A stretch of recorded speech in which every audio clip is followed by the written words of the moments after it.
I think if you work back a little bit and say, listen, one way or other, the world will want to have an outcome of less than 2 degrees temperature change, and maybe even 1.5 degrees, Ivan, we will have to indeed change dramatically the way we consume energy.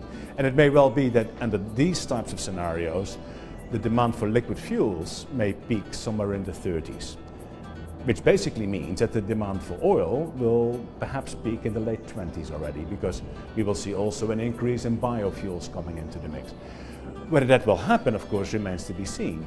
But I think it is conceivable that we will see oil demand peaking as early as a decade from now. That's not a prediction, but it's a possibility. The oil demand declining is inevitable, as you said before. But how to deal with the fossil fuel reserves? Drill it before too late, or just let it in the ground? Well, what's very important to realize, Ivan, is that yes, demand may well peak. It will, by the way, not be a steep drop-off. It will be a relatively gradual decline if it happens. But at the same time, we have to bear in mind that every day supply peaks as well.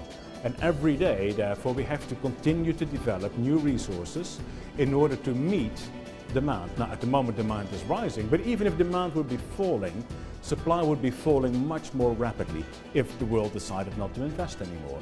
So investment in oil will be necessary for decades to come. At the moment, energy gets consumed roughly 20% in the form of electricity. That may well be 60% by 2070. And you may be looking at an electricity system that is 4 or 5 times larger than what we have today. So I think this century is going to be the century of electricity. Now, if you are an energy company, you cannot ignore that. You have to be figuring out ways and means to make that part of your business as well. So what we have said in Shell, we are in oil, in gas, in petrochemicals. We need to have power as our 4th business as well. And at the moment, we are very much in the process of figuring out how to put that business together. And once we have proven that some of our models work, we're going to ramp it up.